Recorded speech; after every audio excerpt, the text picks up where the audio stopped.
ಈ ವಿಡಿಯೋದಲ್ಲಿ ಇವತ್ತು ಮಾರ್ಕೆಟ್ ಯಾಕೆ ಈ ತರ ರ್ಯಾಲಿ ಆಗಿದೆ, ಈ ತರ ರ್ಯಾಲಿ ಆಗಿದೆ ಅಂದಮೇಲೆ RBI ಅವರು ಇಂಟ್ರೆಸ್ಟ್ ರೇಟ್ ಕಟ್ ಮಾಡಿದ್ದಾರೆ ಅಂತ ಇಷ್ಟೊತ್ತಿಗೆ ಎಲ್ಲರಿಗೂ ಗೊತ್ತೇ ಆಗಿರುತ್ತೆ.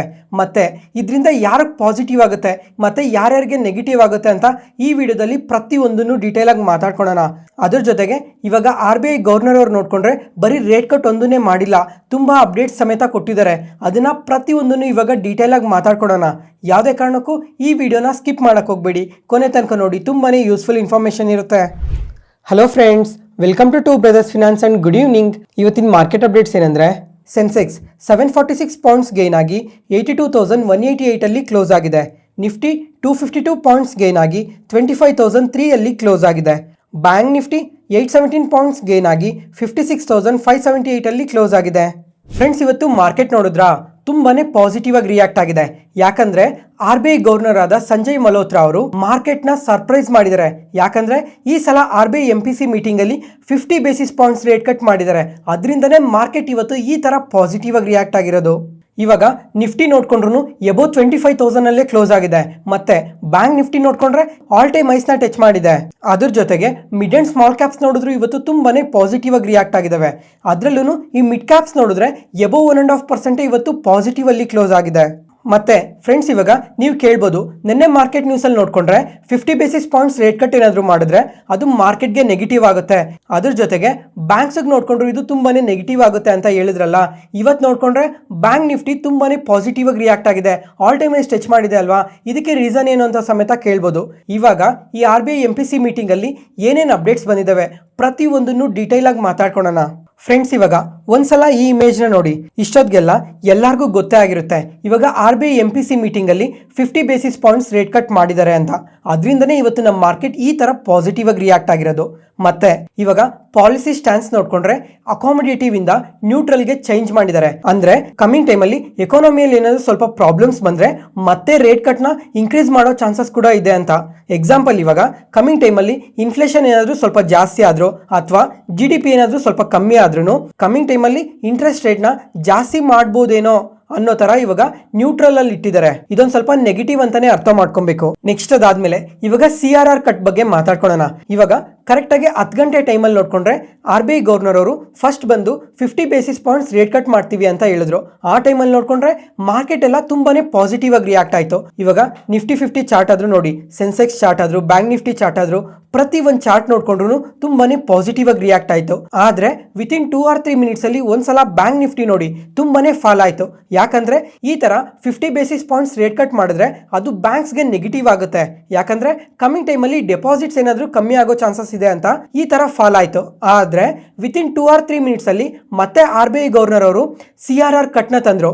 ಅಂದ್ರೆ 100 ಬೇಸಿಸ್ ಪಾಯಿಂಟ್ CRR ಕಟ್ ಇದೆ ಅಂತ ಸ್ಟೇಟ್ಮೆಂಟ್ ನ ಮಾಡಿದ್ರು. ಆ ಟೈಮ್ ಇಂದ ನೋಡ್ಕೊಂಡ್ರೆ ಬ್ಯಾಂಕ್ ನಿಫ್ಟಿ ಒಂದೇ ಸಲ ತುಂಬಾನೇ ಪಾಸಿಟಿವ್ ಆಗಿ ರಿಯಾಕ್ಟ್ ಆಯ್ತು. ಫಸ್ಟ್ ಇವಾಗ ಈ CRR ಕಟ್ ಅಂದ್ರೆ ಏನು ಅಂತ ತಿಳ್ಕೊಳ್ಳೋಣ. ಅದಾದ್ಮೇಲೆ ಇದರಿಂದ ಬ್ಯಾಂಕ್ಸ್ಗೆ ಹೆಂಗೆ ಪಾಸಿಟಿವ್ ಆಗುತ್ತೆ ಅಂತ ಕೂಡ ಮಾತಾಡ್ಕೊಳ್ಳೋಣ. CRR ಅಂದ್ರೆ ಕ್ಯಾಶ್ ರಿಸರ್ವ್ ರೇಷಿಯೋ. ಇದನ್ನ ಸಿಂಪಲ್ ಆಗಿ ಹೇಳ್ತೀನಿ ನೋಡಿ. ಇವಾಗ ಬ್ಯಾಂಕ್ಸ್ಗೆಲ್ಲ ಡೆಪಾಸಿಟ್ಸ್ ಬರ್ತಾ ಇರ್ತಾವಲ್ಲ, ಆ ಬಂದಿರೋ ಡೆಪಾಸಿಟ್ಸ್ ಅಲ್ಲಿ RBI ರೂಲ್ಸ್ ಪ್ರಕಾರ ಸ್ವಲ್ಪ ದುಡ್ಡನ್ನ ಅದೇ ತರ ಸೈಡ್ ಅಲ್ಲಿ ಇಡಬೇಕು. ಅದನ್ನ ಲೋನ್ಸ್ಗಾಗ್ಲಿ ಅಥವಾ ಇನ್ವೆಸ್ಟ್ಮೆಂಟ್ಗಾಗ್ಲಿ ಯಾವುದಕ್ಕೂ ಅದನ್ನ ಬಳಸಬಾರ್ದು ಅಂತ RBI ರೂಲ್ಸ್ ತಂದಿದ್ರು. ಅದ್ರಲ್ಲಿ ಇವಾಗ 100 ಬೇಸಿಸ್ ಪಾಯಿಂಟ್ಸ್ ಕಟ್ ಮಾಡಿದ್ದಾರೆ. ಇವಾಗ ಒಂದು ಎಕ್ಸಾಂಪಲ್ ಮುಖಾಂತರ ಹೇಳ್ತೀನಿ ನೋಡಿ. ಇವಾಗ ಬ್ಯಾಂಕ್ಸ್ಗೆ ಏನಾದ್ರು 100 ರೂಪೀಸ್ ಡೆಪಾಸಿಟ್ ಬರ್ತಾ ಇದೆ ಅಂದ್ರೆ ಮುಂಚೆ ಆದ್ರೆ 4 ರೂಪೀಸ್ ವರ್ಗು ಸೈಡ್ ಅಲ್ಲಿ ಇಡಬೇಕಾಯ್ತು. ಅದನ್ನ ಏನಕ್ಕೂ ಬಳಸಬಾರ್ದಾಗಿತ್ತು ಆ 4 ರೂಪೀಸ್ನ. ಆದ್ರೆ ಇವಾಗ 100 ಬೇಸಿಸ್ ಪಾಯಿಂಟ್ಸ್ ಕಟ್ ಮಾಡಿದಾರಲ್ಲ, ಅಂದ್ರೆ ಇವಾಗ 3 ರೂಪೀಸ್ನ ಮಾತ್ರ ಸೈಡ್ ಅಲ್ಲಿ ಇಟ್ಟಿರ್ಬೇಕು. ಇನ್ನ ಮಿಕ್ಕಿರೋ 1 ರೂಪಾಯಿನ ಲೋನ್ಸ್ಗಾದ್ರೂ ಅಥವಾ ಇನ್ನ ಏನಕ್ಕಾದ್ರೂ ಬಳಸ್ಕೊಬಹುದು ಅಂತ RBI ಗವರ್ನರ್ ಅವರು ಹೇಳಿದ್ದಾರೆ. ಇವಾಗ ನೀವು ಅನ್ಕೊಬಹುದು ಜಸ್ಟ್ 1 ರೂಪಾಯಿನೇ ಅಲ್ವಾ ಅಂತ. ಆದ್ರೆ ಇದು ಬ್ಯಾಂಕ್ಸ್ ಪ್ರಕಾರ ನೋಡ್ಕೊಂಡ್ರೆ ತುಂಬಾನೇ ದೊಡ್ಡದಾಗುತ್ತೆ. ಯಾಕಂದ್ರೆ ಇವಾಗ ಬ್ಯಾಂಕ್ಸ್ ಅಲ್ಲಿ ನೋಡ್ಕೊಂಡ್ರೆ ಪ್ರತಿಯೊಬ್ರು ಡೆಪಾಸಿಟ್ ಮಾಡ್ತಾನೆ ಇದಾರಲ್ಲ, ಅದರಿಂದ ಈ ವ್ಯಾಲ್ಯೂ ಅನ್ನೋದು ತುಂಬಾನೇ ಜಾಸ್ತಿ ಇರುತ್ತೆ. ಈ ತರ CRR ಕಟ್ ತಂದಿರೋದ್ರಿಂದ 2.5 ಲಕ್ಷ ಕೋಟಿ ಬ್ಯಾಂಕ್ಸ್ ಒಳಗಡೆ ಬರ್ತಾ ಇದಾವೆ. ಅದರಿಂದನೇ ಇವತ್ತು ಬ್ಯಾಂಕ್ಸ್ ಎಲ್ಲ ಈ ತರ ಪಾಸಿಟಿವ್ ಆಗಿ ರಿಯಾಕ್ಟ್ ಆಗಿರೋದು. ಇವಾಗ ಈ CRR ಕಟ್ ಏನಿದೆ ಇದು ಲಾಸ್ಟ್ ಟೈಮ್ ಡಿಸೆಂಬರ್ ಅಲ್ಲಿ ತಗೊಂಡಿದ್ರು, ಮತ್ತೆ ಇವಾಗೆ ತಗೊಂಡಿರೋದು. ಇವಾಗ ಈ 100 ಬೇಸಿಸ್ ಪಾಯಿಂಟ್ಸ್ ಏನ್ ಕಟ್ ಮಾಡಿದ್ದಾರೆ ಇದು 4 ಟ್ರೆಂಚಸ್ ಅಲ್ಲಿ ಬ್ಯಾಂಕ್ಸ್ಗೆ ಲಿಕ್ವಿಡಿಟಿ ಬೂಸ್ಟ್ ಮಾಡ್ತಾರೆ. ಅಂದ್ರೆ ಪ್ರತಿ ಟ್ರೆಂಚ್ ಅಲ್ಲೂ 25 ಬೇಸಿಸ್ ಪಾಯಿಂಟ್ಸ್ ಹಂಗೆ ಲಿಕ್ವಿಡಿಟಿ ಬೂಸ್ಟ್ ಮಾಡ್ತಾರೆ. ಇದುವರೆಗೂ ಬ್ಯಾಂಕ್ಸ್ಗೆ ಪಾಸಿಟಿವ್ ಪಾಯಿಂಟ್ಸ್ ಮಾತಾಡ್ಕೊಂಡ್ ಬಂದ್ವಿ. ಇವಾಗ ನೆಗೆಟಿವ್ ಪಾಯಿಂಟ್ಸ್ ಏನು ಅಂತ ನೋಡ್ಕೊಂಡ್ರೆ ಈ ತರ ರೇಟ್ ಕಟ್ ಮಾಡೋದ್ರಿಂದ ಕಮಿಂಗ್ ಟೈಮಲ್ಲಿ ಡೆಪಾಸಿಟ್ಸ್ ಏನಾದರೂ ಕಮ್ಮಿ ಆಗೋ ಚಾನ್ಸಸ್ ಇದೆ. ಈ ಥರ ಡೆಪಾಸಿಟ್ಸ್ ಕಮ್ಮಿ ಆದರೆ ಆಟೋಮೆಟಿಕ್ ಆಗಿ ಕಮಿಂಗ್ ಕ್ವಾರ್ಟರ್ಸಲ್ಲಿ ಬ್ಯಾಂಕ್ಸ್ ಫಾಲ್ ಆಗೋ ಚಾನ್ಸಸ್ ಕೂಡ ತುಂಬಾನೇ ಜಾಸ್ತಿ ಇದೆ. ಯಾವ ಕ್ವಾರ್ಟರಲ್ಲಿ ಅಂತ ನೋಡ್ಕೊಂಡ್ರೆ Q2 ಅಲ್ಲಿ ಬ್ಯಾಂಕ್ ರಿಸಲ್ಟ್ಸ್ ಮಾರ್ಕೆಟ್ಗೆ ತುಂಬಾನೇ ಇಂಪಾರ್ಟೆಂಟ್ ಆಗಿರುತ್ತೆ. ಆ ಟೈಮಲ್ಲಿ ನೋಡಬೇಕು ಈ ಬ್ಯಾಂಕ್ಸ್ ಎಲ್ಲ ಯಾವ ಥರ ಪರ್ಫಾರ್ಮ್ ಮಾಡ್ತವೆ, ಯಾವ ಥರ ಇಯರ್ ಆನ್ ಇಯರ್ ಅಲ್ಲಿ ಡೆಪಾಸಿಟ್ಸ್ ಇನ್ಕ್ರೀಸ್ ಮಾಡ್ಕೊಂಡಿರ್ತಾರ ಇಲ್ವಾ ಅಂತ. ಮತ್ತೆ ಅದ್ರ ಜೊತೆಗೆ ಇವಾಗ ರೀಸೆಂಟ್ ಮಾರ್ಕೆಟ್ ನ್ಯೂಸಲ್ಲೂ ಮಾತಾಡ್ಕೊಂಡಿದ್ವಿ, ಈ ಥರ ರೇಟ್ ಕಟ್ ಮಾಡೋದ್ರಿಂದ ಬಾಂಡ್ ಈಲ್ಡ್ ಕೂಡ ಕಮ್ಮಿ ಆಗುತ್ತೆ ಅಂತ ಮಾತಾಡ್ಕೊಂಡಿದ್ವಿ. ಅದರಿಂದನೇ ಬಾಂಡ್ ಮಾರ್ಕೆಟ್ ಇಂದ ಈಗಾಗಲೇ FIIs 25,000 ಕೋಟಿ ಸೆಲ್ ಮಾಡಿದ್ದಾರೆ. ಈ ತರ ರೇಟ್ ಕಟ್ ಮಾಡೋದ್ರಿಂದ ಕಮಿಂಗ್ ಟೈಮಲ್ಲೂ ಬಾಂಡ್ಸ್ ಫಾಲ್ ಆಗ್ತವೆ. ಆ ಟೈಮಲ್ಲಿ ನೋಡ್ಕೊಂಡ್ರು ಇನ್ನೂ ಜಾಸ್ತಿನೇ ಸೆಲ್ ಮಾಡೋ ಚಾನ್ಸಸ್ ಕೂಡ ಇದೆ. ನೆಕ್ಸ್ಟ್ ಅದಾದ್ಮೇಲೆ ಇದೇ ಮೀಟಿಂಗ್ ಅಲ್ಲೇನೆ ಇನ್ಫ್ಲೇಷನ್ ಬಗ್ಗೆ ಕೂಡ ಮಾತಾಡಿದ್ದಾರೆ. ಇವಾಗ ಇನ್ಫ್ಲೇಷನ್ ಪ್ರೊಜೆಕ್ಷನ್ ನೋಡ್ಕೊಂಡ್ರೆ ಲಾಸ್ಟ್ ಟೈಮ್ 4% ಇಟ್ಟಿದ್ರು, ಆದ್ರೆ ಇವಾಗ ಆ ಇನ್ಫ್ಲೇಷನ್ ಪ್ರೊಜೆಕ್ಷನ್ ನ ಕಮ್ಮಿ ಮಾಡಿ 3.7%ಗೆ ತಂದಿದ್ದಾರೆ. ಯಾಕಂದ್ರೆ ಲಾಸ್ಟ್ 2 ಟೈಮ್ ನೋಡ್ಕೊಂಡ್ರು RBI ಎಕ್ಸ್ಪೆಕ್ಟೇಷನ್ಗಿನ್ನ ಇನ್ಫ್ಲೇಷನ್ ತುಂಬಾನೇ ಕಮ್ಮಿ ಬಂದಿತ್ತು. ಅದರಿಂದ ಈ ತರ ಪ್ರೊಜೆಕ್ಷನ್ ನ ಕೂಡ ಕಮ್ಮಿ ಮಾಡ್ಕೊಂಡಿದ್ದಾರೆ. ಇವಾಗ 3.7% ಪ್ರೊಜೆಕ್ಷನ್ ಇಟ್ಕೊಂಡಿದ್ದಾರೆ. ಮತ್ತೆ ಇವಾಗ Q1 ಅಲ್ಲಿ ನೋಡ್ಕೊಂಡ್ರೆ 2.9% ಪ್ರೊಜೆಕ್ಷನ್ ಇಟ್ಕೊಂಡಿದ್ದಾರೆ. ಯಾಕಂದ್ರೆ ಇವಾಗ ಲಾಸ್ಟ್ ಟೈಮ್ ನೋಡ್ಕೊಂಡ್ರೆ ಇನ್ಫ್ಲೇಷನ್ 3.4% ಬಂದಿತ್ತಲ್ಲ, ಅದರಿಂದ ಈ ತರ ಇನ್ನ ಕಮ್ಮಿ ಪ್ರೊಜೆಕ್ಷನ್ ನ ಮಾಡಿದ್ದಾರೆ. ನೋಡ್ಬೇಕು ನೆಕ್ಸ್ಟ್ Q1 ಅಲ್ಲಿ ಇನ್ಫ್ಲೇಷನ್ ಯಾವ ತರ ಬರುತ್ತೆ ಅಂತ. ನನ್ನ ಅನಾಲಿಸಿಸ್ ಪ್ರಕಾರ ನೋಡ್ಕೊಂಡ್ರೆ ನೆಕ್ಸ್ಟ್ ಕ್ವಾರ್ಟರ್ ಅಲ್ಲಿ ಇನ್ಫ್ಲೇಷನ್ RBI ಎಸ್ಟಿಮೇಟ್ಗಿನ್ನ ಇನ್ನ ತುಂಬಾನೇ ಜಾಸ್ತಿ ಬರುತ್ತೆ. ಯಾಕಂದ್ರೆ ಇವಾಗ ಅರ್ಲಿ ಮಾನ್ಸೂನ್ಸ್ ಬಂದಿದೆ, ಮತ್ತೆ ನಮ್ಮ ಇಂಡಿಯಾದಲ್ಲಿ ಮಾನ್ಸೂನ್ಸ್ ನೋಡ್ಕೊಂಡ್ರು ತುಂಬಾನೇ ಚೆನ್ನಾಗಿದೆ ಅಂತ ಈ ತರ ಇನ್ಫ್ಲೇಷನ್ ನ ಕಮ್ಮಿ ಮಾಡಿರೋದು. ಆದ್ರೆ ಅರ್ಲಿ ಮಾನ್ಸೂನ್ಸ್ ಇಂದ ಇನ್ಫ್ಲೇಷನ್ ತುಂಬಾನೇ ಜಾಸ್ತಿ ಆಗೋ ಚಾನ್ಸಸ್ ಇದೆ. ಇವಾಗ ಲಾಸ್ಟ್ ಮಂತ್ ಅಲ್ಲಿ ವೆಜಿಟೇಬಲ್ ಪ್ರೈಸ್ ಯಾವ ತರ ಇತ್ತು, ಆದ್ರೆ ಲಾಸ್ಟ್ ವೀಕಲ್ಲಿ ವೆಜಿಟೇಬಲ್ ಪ್ರೈಸ್ ಯಾವ ತರ ಇದೆ ಅಂತ ಎಲ್ಲರಿಗೂ ಗೊತ್ತೇ ಇದೆ.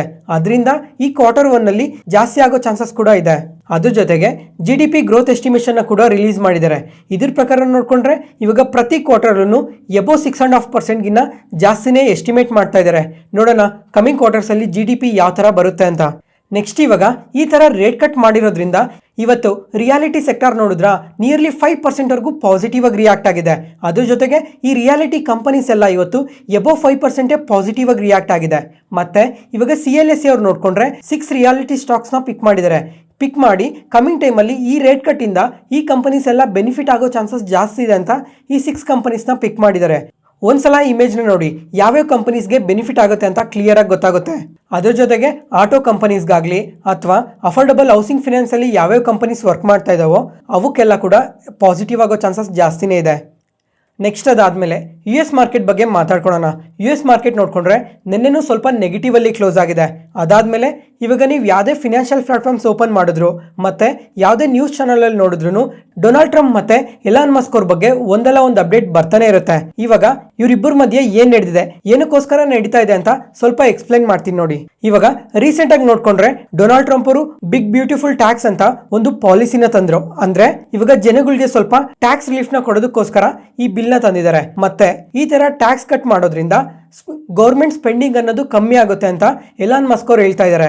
ಯಾಕಂದ್ರೆ ಇವಾಗ ಡೊನಾಲ್ಡ್ ಟ್ರಂಪ್ ಅವ್ರ ಗೌರ್ಮೆಂಟು ತುಂಬಾನೇ ಡಿಫೆನ್ಸ್ ರಿಲೇಟೆಡ್ ಆಗಿ, ರಿನ್ಯೂಬಲ್ ಎನರ್ಜಿ ರಿಲೇಟೆಡ್ ಆಗಿ, ಮತ್ತೆ EV ರಿಲೇಟೆಡ್ ಆಗಿ ಸ್ವಲ್ಪ ಸ್ಪೆಂಡಿಂಗ್ ನ ಕಮ್ಮಿ ಮಾಡ್ತಾ ಇದ್ದಾರೆ. ಅಂದ್ರೆ ಈ ಸೆಕ್ಟರ್ಸ್ಗೆಲ್ಲ ಸ್ವಲ್ಪ ಸಬ್ಸಿಡೀಸ್ ನ ಕಮ್ಮಿ ಮಾಡ್ತಾ ಇದ್ದಾರೆ. ಅದರಿಂದ ಕಂಪನೀಸ್ ಗ್ರೋತ್ ಕಮ್ಮಿ ಆಗುತ್ತೆ ಅಂತ ಎಲಾನ್ ಮಸ್ಕ್ ಅವರು ಹೇಳ್ತಾ ಇದ್ದಾರೆ. ಅದ್ರ ಜೊತೆಗೆ ಇವಾಗ US ಅಲ್ಲಿ ನೋಡ್ಕೊಂಡ್ರೆ ಡೆಟ್ ತುಂಬಾನೇ ಜಾಸ್ತಿ ಇದೆ. ನೆಕ್ಸ್ಟ್ 10 years ಅಲ್ಲಿ 13% CAGR ಅಲ್ಲಿ ಗ್ರೋ ಆಗ್ತಾರೆ ಅಂತ ಕೂಡ ಹೇಳ್ತಾ ಇದ್ದಾರೆ. ಈ ಟ್ಯಾಕ್ಸ್ ಬಿಲ್ ಇಂದ ಎಕಾನಮಿ ಕಮಿಂಗ್ ಟೈಮ್ ಅಲ್ಲಿ ರಿಸಿಷನ್ ಹೋಗೋ ಚಾನ್ಸಸ್ ತುಂಬಾನೇ ಜಾಸ್ತಿ ಇದೆ ಅಂತ ಎಲಾನ್ ಮಸ್ಕ್ ಅವರು ಹೇಳ್ತಾ ಇದ್ದಾರೆ. ಇದರಿಂದ ಶುರು ಆಗಿದ್ದು ಇದು ಇನ್ನ ಎಲ್ಲೆಲ್ಗೋ ಹೋಗ್ತಾ ಇದೆ. ಯಾಕಂದ್ರೆ ಡೊನಾಲ್ಡ್ ಟ್ರಂಪ್ ಅವ್ರು ನೋಡ್ಕೊಂಡ್ರೆ ನಿನ್ನ ಗೌರ್ಮೆಂಟ್ ಇಂದಾನೇ ತೆಗ್ದಾಕ್ತಾ ಇದೀನಿ, ನಿನ್ಗೆ ಏನೇನ್ ಕಾಂಟ್ರಾಕ್ಟ್ ಇದ್ವೋ ಆ ಕಾಂಟ್ರಾಕ್ಟ್ ನೆಲ್ಲ ಕ್ಯಾನ್ಸಲ್ ಮಾಡ್ತಾ ಇದೀನಿ ಅಂತ ಸ್ಟೇಟ್ಮೆಂಟ್ಸ್ ಮಾಡ್ತಾ ಇದ್ದಾರೆ. ಮತ್ತೆ ಎಲಾನ್ ಮಸ್ಕ್ ಅವ್ರು ನೋಡ್ಕೊಂಡ್ರೆ ನನ್ನಿಂದನೇ ನೀನ್ ಗೆದ್ದಿರೋದು ಎಲೆಕ್ಷನ್, ಅದನ್ನ ನೆನ್ಪಿಟ್ಕೊ ನೀನು ಅಂತ, ಮತ್ತೆ ಕಮಿಂಗ್ ಟೈಮ್ ಅಲ್ಲಿ ನಾನೇ ಹೊಸ ಪಾರ್ಟಿನ ಕೂಡ ಓಪನ್ ಮಾಡ್ತೀನಿ, ನಾನೇ ವಿನ್ ಆಗೋ ಚಾನ್ಸಸ್ ಕೂಡ ಇರುತ್ತೆ ಅಂತ ಸ್ಟೇಟ್ಮೆಂಟ್ಸ್ ಮಾಡ್ತಾ ಇದ್ದಾರೆ. ಇವರಿಬ್ಬರ ಮಧ್ಯೆ ಈ ಕಾನ್ವರ್ಸೇಷನ್ ಅನ್ನೋದು ಇನ್ನ ಜಾಸ್ತಿ ಆಗ್ತಾನೆ ಹೋಗ್ತಾ ಇದೆ. ಲಾಸ್ಟ್ ನೈಟ್ ನೋಡ್ಕೊಂಡ್ರೆ ಟೆಸ್ಲಾ ಕಂಪನಿ 14% ಫಾಲ್ ಆಗಿದೆ. ಮತ್ತೆ $140 million ಔಟ್ಫ್ಲೋಸ್ ಹೋಗಿದೆ ಆ ಕಂಪನಿಯಿಂದ. ನೋಡೋಣ ಕಮಿಂಗ್ ಟೈಮ್ ಅಲ್ಲೂ ಇದ್ರ ಬಗ್ಗೆ ಎಲ್ಲ ಇನ್ನ ಏನ್ ಅಪ್ಡೇಟ್ಸ್ ಬರುತ್ತೆ. ಮತ್ತೆ ಕಮಿಂಗ್ ಟೈಮ್ ಅಲ್ಲಿ US ಏನಾದ್ರು ರಿಸೆಷನ್ಗೆ ಹೋದ್ರೆ ಅದು ಇಂಡಿಯಾಗೂ ಕೂಡ ಎಫೆಕ್ಟ್ ಆಗೋ ಚಾನ್ಸಸ್ ಜಾಸ್ತಿನೇ ಇದೆ. ಅದಕ್ಕೋಸ್ಕರ ಇದ್ರ ಬಗ್ಗೆ ಎಲ್ಲ ಸೋಮವಾರ ಮಾತಾಡ್ಕೊಳ್ಳೋಣ. ಯಾವುದೇ ಪಾಯಿಂಟ್ ಅಲ್ಲಿ ನಾನು ಹೇಳೋ ಇನ್ಫಾರ್ಮೇಷನ್ ನಿಮಗೆ ಯೂಸ್ಫುಲ್ ಅನ್ಸಿದ್ರೆ ಈ ವಿಡಿಯೋನ ಲೈಕ್ ಮಾಡಿ, ಮತ್ತೆ ನಿಮ್ಮ ಫ್ರೆಂಡ್ಸಲ್ಲಿ ಯಾರಿಗಾದ್ರೂ ಸ್ಟಾಕ್ ಮಾರ್ಕೆಟ್ ಬಗ್ಗೆ ಇಂಟ್ರೆಸ್ಟ್ ಇರೋರಿಗೆ ಈ ವಿಡಿಯೋಸ್ನ ಶೇರ್ ಮಾಡಿ. Next market key updates. First ಇವಾಗ ಮುಥೂಟ್ ಫಿನಾನ್ಸ್ ಮನಪುರಂ ಫಿನಾನ್ಸ್ ಈ ಕಂಪನೀಸ್ ಎಲ್ಲ ಇವತ್ತು ಎಬೋ 5% ಪಾಸಿಟಿವ್ ಆಗಿ ರಿಯಾಕ್ಟ್ ಆಗಿದಾವೆ. ಯಾಕಂದ್ರೆ RBI ಅವರು ಈ ಗೋಲ್ಡ್ ಲೋನ್ ರಿಲೇಟೆಡ್ ಆಗಿ ಹೊಸ ಗೈಡ್ಲೈನ್ಸ್ ನ ತಂದಿದ್ದಾರೆ. ಇದನ್ನ ಸಿಂಪಲ್ ಆಗಿ ಹೇಳ್ತೀನಿ ನೋಡಿ. ಲೋನ್ ಟು ವ್ಯಾಲ್ಯೂ ನೋಡ್ಕೊಂಡ್ರೆ 75% ಇತ್ತು, ಆದ್ರೆ ಇವಾಗ ಹೊಸದಾಗಿ ಅದನ್ನ 85% ಗೆ ಇನ್ಕ್ರೀಸ್ ಮಾಡಿದ್ದಾರೆ. ಅದನ್ನು 2.5 ಲಕ್ಷಕ್ಕಿಂತ ಒಳಗಡೆ ಇರೋರಿಗೆ ಇದು 85% ಅಪ್ಲಿಕೇಬಲ್ ಆಗುತ್ತೆ ಅಂತ ಹೇಳಿದ್ದಾರೆ. ಇವಾಗ ಸಿಂಪಲ್ ಆಗಿ ಹೇಳ್ತೀನಿ ನೋಡಿ. ಎಕ್ಸಾಂಪಲ್, ಇವಾಗ ನಿಮಗೆ ಗೋಲ್ಡ್ ಲೋನ್ ಅವಶ್ಯಕತೆ ಇದೆ. ಇವಾಗ ಮನಪುರಂ ಫಿನಾನ್ಸ್ಗಾಗ್ಲಿ ಮುತ್ತೂಟ್ ಫಿನಾನ್ಸ್ಗಾಗ್ಲಿ ನೀವು ಹೋದ್ರೆ ಮುಂಚೆ ಅದರಲ್ಲಿ ಗೋಲ್ಡ್ ವ್ಯಾಲ್ಯೂ ಏನಿದೆ ಆ ವ್ಯಾಲ್ಯೂಗೆ 75% ಮಾತ್ರನೇ ಕೊಡ್ತಾ ಇದ್ರು. ಆದ್ರೆ ಇವಾಗ ಅದನ್ನ 85% ಗೆ ಇನ್ಕ್ರೀಸ್ ಮಾಡಿದ್ದಾರೆ. ಎಕ್ಸಾಂಪಲ್, ಇವಾಗ 1 ಲಕ್ಷದ್ದು ಗೋಲ್ಡ್ ಆರ್ನಮೆಂಟ್ ಇದೆ, ಅದನ್ನ ತಗೊಂಡೋದ್ರೆ 75,000 ಲೋನ್ ಕೊಡೋರು, ಇವಾಗ ಆದ್ರೆ ಅದನ್ನ 85,000 ಕೊಡ್ತಾರೆ ಅಂತ ಅಪ್ಡೇಟ್ ಮಾಡಿದ್ದಾರೆ. ಅದರಿಂದನೇ ಇವತ್ತು ಈ ಕಂಪನೀಸ್ ಎಲ್ಲ ಪಾಸಿಟಿವ್ ಆಗಿ ರಿಯಾಕ್ಟ್ ಆಗಿರೋದು. ನೆಕ್ಸ್ಟ್ ಇವಾಗ ಟಾಟಾ ಮೋಟರ್ಸ್ ಬಗ್ಗೆ ಮಾತಾಡ್ಕೊಳ್ಳೋಣ. ಈ ಕಂಪನಿ ನೋಡ್ಕೊಂಡ್ರೆ ಇವತ್ತು ಸಹ ಫ್ಲಾಟ್ ಆಗಿ ಕ್ಲೋಸ್ ಆಗಿದೆ. ಮತ್ತೆ JP Morgan ಅವ್ರು ನೋಡ್ಕೊಂಡ್ರೆ ಈ ಕಂಪನಿಗೆ ಮುಂಚೆ ಓವರ್ ವೇಟ್ ರೇಟಿಂಗ್ ಕೊಟ್ಟಿದ್ರು, ಅದನ್ನ ಇವಾಗ ಚೇಂಜ್ ಮಾಡ್ತಾ ನ್ಯೂಟ್ರಲ್ ರೇಟಿಂಗ್ ಕೊಟ್ಟಿದ್ದಾರೆ. ಅದ್ರ ಜೊತೆಗೆ ಇವರು ಟಾರ್ಗೆಟ್ ಪ್ರೈಸ್ ನ ಸಹ ಕಟ್ ಮಾಡಿದ್ದಾರೆ. ಇವಾಗ ಮುಂಚೆ ನೋಡ್ಕೊಂಡ್ರೆ 1250 rupees ಟಾರ್ಗೆಟ್ ಪ್ರೈಸ್ ನ ಕೊಟ್ಟಿದ್ರು, ಅಲ್ಲಿಂದ ಜಸ್ಟ್ ಇವಾಗ ಟಾರ್ಗೆಟ್ ಪ್ರೈಸ್ ನ ಕಟ್ ಮಾಡಿ 740 rupees per share ಅಂತ ಅಪ್ಡೇಟ್ ಮಾಡಿದ್ದಾರೆ. ನೆಕ್ಸ್ಟ್ ಇವಾಗ ಈ ತರ ಟಾರ್ಗೆಟ್ ಪ್ರೈಸ್ ನ ಕಟ್ ಮಾಡೋದ್ರಿಂದ ಏನೇನ್ ರೀಸನ್ಸ್ ನ ಮೆನ್ಷನ್ ಮಾಡಿದ್ದಾರೆ ಅಂತ ಇವಾಗ ಕ್ಲಿಯರ್ ಆಗಿ ಮಾತಾಡ್ಕೊಳ್ಳೋಣ. ಫಸ್ಟ್ ಇವಾಗ JLR ಬಿಸ್ನೆಸ್ ಬಗ್ಗೆ ಮಾತಾಡ್ಕೊಳ್ಳೋಣ. ಮುಂಚೆ ನೋಡ್ಕೊಂಡ್ರೆ ಟ್ರಂಪ್ ಟ್ಯಾರಿಫ್ ಇಂದ ಈ JLR ಬಿಸ್ನೆಸ್ ಮೇಲೆ 25% ಟ್ಯಾರಿಫ್ ಇತ್ತು. ಆದ್ರೆ ಇವಾಗ ರೀಸೆಂಟ್ ಆಗಿ US ಮತ್ತೆ UK ಟ್ರೇಡ್ ಡೀಲ್ ಇಂದ ನೋಡ್ಕೊಂಡ್ರೆ ಈ ಟ್ಯಾರಿಫ್ ನ 10% ಗೆ ತಂದಿದ್ದಾರೆ. ಈ ತರ 10% ಗೆ ತಂದಿದ್ರು ಸಹ ಅದು JLR ಬಿಸ್ನೆಸ್ ಗೆ ತುಂಬಾನೇ ನೆಗೆಟಿವ್ ಆಗುತ್ತೆ. ಯಾಕಂದ್ರೆ ಸ್ವಲ್ಪ ಪ್ರೈಸ್ ಅನ್ನೋದು ತುಂಬಾನೇ ಜಾಸ್ತಿ ಇರುತ್ತೆ. ಅದ್ರ ಜೊತೆಗೆ ಈ ಆಟೋ ಸೆಗ್ಮೆಂಟ್ ಅಲ್ಲಿ ಕಾಂಪಿಟೇಷನ್ ಕೂಡ ತುಂಬಾನೇ ಜಾಸ್ತಿ ಇದೆ. ಅದರಿಂದ ಈ JLR ಸೇಲ್ಸ್ ಕೂಡ ತುಂಬಾನೇ ಡ್ರಾಪ್ ಆಗ್ತಾನೆ ಬರ್ತಾ ಇದೆ. ಇವಾಗ ರೀಸೆಂಟ್ ಆಗಿ ಮೇ ಮಂತ್ ಸೇಲ್ಸ್ ಅಲ್ಲೂ ನೋಡ್ಕೊಂಡ್ವಿ. ಈ ಮೇ ಮಂತ್ ಸೇಲ್ಸ್ ಅಲ್ಲಿ ನೋಡ್ಕೊಂಡ್ರು JLR ಸೇಲ್ಸ್ ತುಂಬಾನೇ ಡ್ರಾಪ್ ಆಗಿದೆ. ಸ್ವಲ್ಪ ಮಾತ್ರ ಅಲ್ಲ, ತುಂಬಾ ಜಾಸ್ತಿನೇ ಡ್ರಾಪ್ ಆಗಿದೆ. ಅದರಿಂದ ಕೂಡ ಇದು JLR ಬಿಸ್ನೆಸ್ಗೆ ತುಂಬಾನೇ ಎಫೆಕ್ಟ್ ಆಗುತ್ತೆ ಕಮಿಂಗ್ ಟೈಮ್ ಅಲ್ಲೂ ಅಂತ ಕ್ಲಿಯರ್ ಆಗಿ ಮೆನ್ಷನ್ ಮಾಡಿದ್ದಾರೆ. ಅದ್ರ ಜೊತೆಗೆ ಈ ಏಪ್ರಿಲ್ ಮಂತ್ ಅಲ್ಲಿ ನೋಡ್ಕೊಂಡ್ರೆ US ಹೋಗೋ ಶಿಪ್ಮೆಂಟ್ ನ ಕೂಡ ಸ್ಟಾಪ್ ಮಾಡಿದ್ರು. ಅದರಿಂದ ಸೇಲ್ಸ್ ತುಂಬಾನೇ ಡ್ರಾಪ್ ಆಗಿರ್ಬೋದು. ಮತ್ತೆ ಇದ್ರ ಇಂಪ್ಯಾಕ್ಟ್ ನಮ್ಗೆ ಎಲ್ಲಿ ಕಾಣುತ್ತೆ ಅಂದ್ರೆ Q1 ರಿಸಲ್ಟ್ಸ್ ಅಲ್ಲಿ ಕಾಣುತ್ತೆ. ನೋಡೋಣ Q1 ರಿಸಲ್ಟ್ಸ್ ಯಾವ ತರ ಬರುತ್ತೆ ಅಂತ. ಅದಾದ್ಮೇಲೆ ಇವಾಗ ಡೊಮೆಸ್ಟಿಕ್ ಸೇಲ್ಸ್ ನೋಡ್ಕೊಂಡ್ರು ಪ್ರತಿ ಮಂತ್ ಅಲ್ಲೂ ತುಂಬಾನೇ ವೀಕ್ ಸೇಲ್ಸ್ ನ ಪೋಸ್ಟ್ ಮಾಡ್ತಾ ಇದ್ದಾರೆ. ಅದ್ರ ಜೊತೆಗೆ ಇವಾಗ ಇಂಡಿಯಾದಲ್ಲಿ ನೋಡ್ಕೊಂಡ್ರೆ ಈ ವೆಹಿಕಲ್ಸ್ ಗೆ ಡಿಮ್ಯಾಂಡ್ ಕೂಡ ಕಮ್ಮಿ ಆಗ್ತಾನೆ ಬರ್ತಾ ಇದೆ. ಮತ್ತೆ ಇವಾಗ ಟಾಟಾ ಮೋಟರ್ಸ್ ಅವರು ಯಾವ ತರ ಮಾಡೆಲ್ಸ್ ನ ರಿಲೀಸ್ ಮಾಡ್ತಾ ಇದ್ದಾರೆ ಅಂದ್ರೆ ಅಷ್ಟೇ ಇಂಟ್ರೆಸ್ಟಿಂಗ್ ಆಗಿ ಜನಗಳು ಬಂದು ತಗೊಳ್ಳೋ ತರ ಯಾವುದೇ ತರ ಇಂಟ್ರೆಸ್ಟಿಂಗ್ ಮಾಡೆಲ್ಸ್ ನ ಕೂಡ ರಿಲೀಸ್ ಮಾಡ್ತಿಲ್ಲ. ಎಲ್ಲ ಔಟ್ಡೇಟೆಡ್ ಮಾಡೆಲ್ಸ್ ನ ರಿಲೀಸ್ ಮಾಡ್ತಾ ಇದ್ದಾರೆ. ಅದರಿಂದ ಕೂಡ ಈ ತರ ಸೇಲ್ಸ್ ಕಂಟಿನ್ಯೂಸ್ ಆಗಿ ಡ್ರಾಪ್ ಆಗ್ತಾನೆ ಬರ್ತಾ ಇದೆ ಅಂತ ಮೆನ್ಷನ್ ಮಾಡಿದ್ದಾರೆ. ಅದ್ರ ಜೊತೆಗೆ ಡೆಟ್ ನೋಡ್ಕೊಂಡ್ರೆ ಈ ಕಂಪನಿಯಲ್ಲಿ ಕಂಟಿನ್ಯೂಸ್ ಆಗಿ ಇನ್ಕ್ರೀಸ್ ಆಗ್ತಾನೆ ಬರ್ತಾ ಇದೆ. ಸೇಲ್ಸ್ ನೋಡ್ಕೊಂಡ್ರೆ ಡ್ರಾಪ್ ಆಗ್ತಾ ಇದೆ, ಡೆಟ್ ನೋಡ್ಕೊಂಡ್ರೆ ಇನ್ಕ್ರೀಸ್ ಆಗ್ತಾನೆ ಬರ್ತಾ ಇದೆ ಅಂತ ಮೆನ್ಷನ್ ಮಾಡಿದ್ದಾರೆ. ಮತ್ತೆ ಇವಾಗ ಇದೆಲ್ಲ ಕ್ಲಿಯರ್ ಆಗಿ ಮತ್ತೆ ಯಾವಾಗ ಬೌನ್ಸ್ ಬ್ಯಾಕ್ ಆಗೋ ಚಾನ್ಸಸ್ ಯಾವಾಗಿದೆ ಅಂತ ನೋಡ್ಕೊಂಡ್ರೆ, ಅದ್ರ ಜೊತೆಗೆ ಮತ್ತೆ ಈ ಸೇಲ್ಸ್ ಎಲ್ಲ ಯಾವಾಗ ಬೆಟರ್ ಆಗಿ ಗ್ರೋ ಆಗ್ಬೋದು ಅಂತ ನೋಡ್ಕೊಂಡ್ರೆ 2027 ಅಥವಾ 28 ಈ ಮಧ್ಯದಲ್ಲಿ ಸೇಲ್ಸ್ ಎಲ್ಲ ಬೂಸ್ಟ್ ಆಗೋ ಚಾನ್ಸಸ್ ಇದೆ ಅಂತ ಮೆನ್ಷನ್ ಮಾಡಿದ್ದಾರೆ. ಮತ್ತೆ ಫ್ರೆಂಡ್ಸ್, ಇವಾಗ ಈ ಟಾಟಾ ಮೋಟರ್ಸ್ ಬಗ್ಗೆ ನಿಮ್ಮ ಒಪಿನಿಯನ್ ಕೂಡ ಶೇರ್ ಮಾಡಿ. ಕಮಿಂಗ್ ಟೈಮಲ್ಲಿ ಬೆಟರ್ ಆಗಿ ಗ್ರೋ ಆಗೋ ಚಾನ್ಸಸ್ ಇದೆಯಾ ಇಲ್ವಾ ಅಂತ. ಮತ್ತೆ ಇವತ್ತು FADA ಅಂದರೆ federation of automobile dealers associations ಅವರು ಈ ಮೇ ಮಂತಲ್ಲಿ ಸೇಲ್ಸ್ ಎಲ್ಲ ಯಾವ ಥರ ನಡೆದಿದೆ ಅಂತ ಡೇಟಾನ ರಿಲೀಸ್ ಮಾಡಿದ್ದಾರೆ. ಈ ಡೇಟಾ ಪ್ರಕಾರ ನೋಡ್ಕೊಂಡ್ರೆ 2 ವೀಲರ್ಸ್ ಅಲ್ಲಿ ನೋಡ್ಕೊಂಡ್ರೆ ಬೆಟರ್ ಗ್ರೋತ್ ಇದೆ ಇಯರ್ ಆನ್ ಇಯರ್ ಅಲ್ಲಿ. 3 ವೀಲರ್ಸ್ ಅಲ್ಲಿ ನೋಡ್ಕೊಂಡ್ರು ಬೆಟರ್ ಗ್ರೋತ್ ಇದೆ. ಆದರೆ ಈ ಪ್ಯಾಸೆಂಜರ್ ವೆಹಿಕಲ್ ಸೆಗ್ಮೆಂಟ್ ಅಲ್ಲಿ ನೋಡ್ಕೊಂಡ್ರೆ 3% ಡ್ರಾಪ್ ಇದೆ. ಮತ್ತೆ ಕಮರ್ಷಿಯಲ್ ವೆಹಿಕಲ್ಸ್ 3% ಡ್ರಾಪ್ ಇದೆ. ಅದಾದ್ಮೇಲೆ ಲೈಟ್ ವೇಟೆಡ್ ಕಮರ್ಷಿಯಲ್ ವೆಹಿಕಲ್ಸ್ ಅಲ್ಲಿ ನೋಡ್ಕೊಂಡ್ರು 3% ಡ್ರಾಪ್ ಇದೆ. ಈ ತರ ಡ್ರಾಪ್ ಆಗೋದ್ರಿಂದನೇ ಮೋಸ್ಟ್ ಆಫ್ ದ ಕಂಪನೀಸ್ ಎಲ್ಲ ವೀಕ್ ರಿಸಲ್ಟ್ಸ್ ನ ಪೋಸ್ಟ್ ಮಾಡ್ತಾ ಇರೋದು, ಮತ್ತೆ ವೀಕ್ ಸೇಲ್ಸ್ ಡೇಟಾನು ಕೂಡ ಪೋಸ್ಟ್ ಮಾಡ್ತಾ ಇರೋದು. ನೆಕ್ಸ್ಟ್ ಅದಾದ್ಮೇಲೆ ಈ ಚೈನೀಸ್ ಎಲೆಕ್ಟ್ರಾನಿಕ್ ಮ್ಯಾನುಫ್ಯಾಕ್ಚರರ್ ಆದ BYD ಕಂಪನಿ ಬಗ್ಗೆ ನಿನ್ನೆ ಸಮೇತ ಮಾತಾಡ್ಕೊಂಡಿದ್ವಿ. ಈ ಕಂಪನಿ ಬಗ್ಗೆ ಇವತ್ತು ಕೂಡ ಇನ್ನೊಂದು ಅಪ್ಡೇಟ್ ಬಂದಿದೆ. ಏನಂತ ಅಂದ್ರೆ ಲಾಸ್ಟ್ ಮಂತ್ ಅಲ್ಲಿ ನೋಡ್ಕೊಂಡ್ರೆ ಇವರು ಪ್ರೈಸ್ ಕಟ್ ತಗೊಂಡ್ರು. ಅಂದ್ರೆ ಈ ಕಂಪನಿ ಹತ್ರ 22 ಎಲೆಕ್ಟ್ರಾನಿಕ್ ಮತ್ತೆ ಹೈಬ್ರಿಡ್ ಮಾಡೆಲ್ಸ್ ಇದಾವೆ ಚೈನಾದಲ್ಲಿ.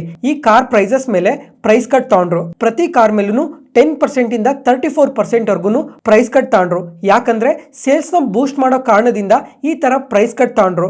ಆದ್ರೆ ಅವಾಗಿಂದ ನೋಡ್ಕೊಂಡ್ರೆ ಕಂಪನಿ ಶೇರ್ ಪ್ರೈಸ್ ತುಂಬಾನೇ ಕರೆಕ್ಟ್ ಆಗ್ತಾನೆ ಬರ್ತಾ ಇದೆ. ಇದುವರೆಗೂ ನೋಡ್ಕೊಂಡ್ರು ಎಬೋ 20% ಫಾಲ್ ಆಗಿದೆ.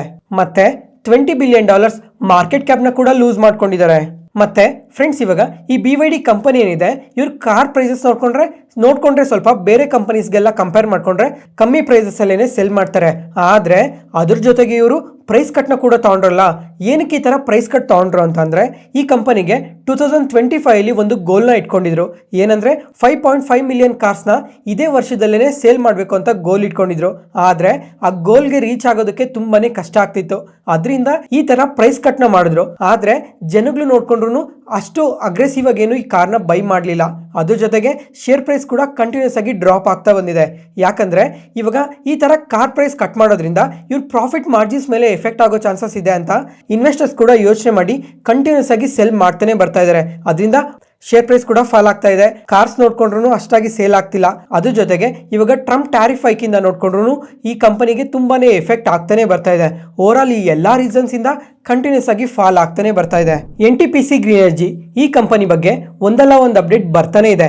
ಇವತ್ತು ನೋಡ್ಕೊಂಡ್ರೆ ಈ ಗುಜರಾತ್ ಅಲ್ಲಿ ಕವಾಡ ಅನ್ನೋ ಒಂದು ಪ್ಲೇಸ್ ಇದೆ. ಆ ಪ್ಲೇಸ್ ಅಲ್ಲಿ ಒಂದು ಸೋಲಾರ್ ಪ್ರಾಜೆಕ್ಟ್ ನ ಸ್ಟಾರ್ಟ್ ಮಾಡ್ತಾ ಇದೀವಿ.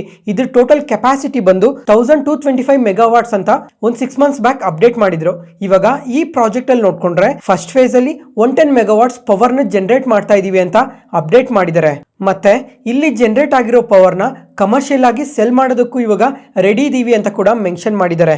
ಮತ್ತೆ ಅದ್ರ ಜೊತೆಗೆ ಕಮಿಂಗ್ ಟೈಮಲ್ಲಿ ಕೆಪಾಸಿಟಿ ಎಕ್ಸ್ಪಾನ್ಷನ್ ಕೂಡ ಮಾಡ್ತೀವಿ ಅಂತ ಮೆನ್ಷನ್ ಮಾಡಿದ್ದಾರೆ. ನೋಡೋಣ ಕಮಿಂಗ್ ಟೈಮಲ್ಲೂ ಇನ್ನು ಈ ಕಂಪನಿ ಯಾವ ಥರ ಗ್ರೋ ಆಗ್ತಾರೆ ಅಂತ. ನೆಕ್ಸ್ಟ್ ಅದಾದ್ಮೇಲೆ ಈ ಆಟೋ ಸೆಕ್ಟರ್ ರಿಲೇಟೆಡ್ ಆಗಿ ಇನ್ನೊಂದು ಬ್ಯಾಡ್ ನ್ಯೂಸ್ ಕೂಡ ಬಂದಿದೆ.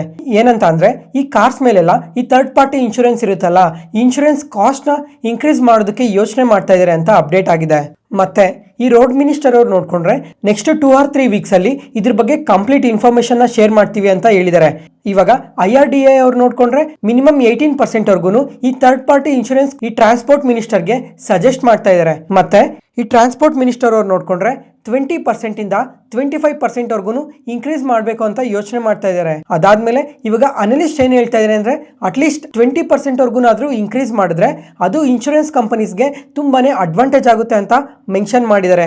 ಈ ನ್ಯೂಸ್ ಯಾವಾಗ ಹೊರಗಡೆ ಬಂತೋ ಅವಾಗ ಈ ಮೋಟಾರ್ ಇನ್ಶೂರೆನ್ಸ್ ರಿಲೇಟೆಡ್ ಆಗಿ ಯಾವ್ಯಾವ ಕಂಪನೀಸ್ ವರ್ಕ್ ಮಾಡ್ತಾ ಇದಾವೋ ಆ ಕಂಪನೀಸ್ ಎಲ್ಲ ತುಂಬಾನೇ ಪಾಸಿಟಿವ್ ಆಗಿ ರಿಯಾಕ್ಟ್ ಆಗಿದಾವೆ. ICICI ಲಾಂಬಾರ್ಡ್ ಆಗಲಿ, ಗೋ ಡಿಜಿಟ್, ನ್ಯೂ ಇಂಡಿಯಾ ಅಶ್ಯೂರೆನ್ಸ್ ಈ ತರ ತುಂಬಾನೇ ಕಂಪನೀಸ್ ಇವತ್ತು ಪಾಸಿಟಿವ್ ಆಗಿ ರಿಯಾಕ್ಟ್ ಆಗಿದಾವೆ. ಈ ವಿಡಿಯೋನ ಇಲ್ಲಿವರೆಗೂ ನೋಡ್ತಾ ಇದ್ದೀರಾ ಅಂತ ಅಂದರೆ ನಾನು ಹೇಳ್ತಿರೋ ಇನ್ಫಾರ್ಮೇಷನ್ ನಿಮಗೆ ಯೂಸ್ಫುಲ್ ಆಗ್ತಿದೆ ಅಂತ ಅನ್ಕೊತೀನಿ. ಯಾವುದೇ ಪಾಯಿಂಟಲ್ಲಿ ನಾನು ಹೇಳ್ತಿರೋ ಇನ್ಫಾರ್ಮೇಷನ್ ನಿಮಗೆ ಯೂಸ್ಫುಲ್ ಅನಿಸಿದ್ರೆ ಆದಷ್ಟು ಈ ವಿಡಿಯೋನ ಲೈಕ್ ಮಾಡಿ ಮತ್ತು ಈ ಚಾನಲ್ನ ಸಬ್ಸ್ಕ್ರೈಬ್ ಆಗಿ. ಈ ಥರ stock market news analysis videos daily post ಮಾಡ್ತೀವಿ. ಅದಕ್ಕೋಸ್ಕರ ಥ್ಯಾಂಕ್ ಯು.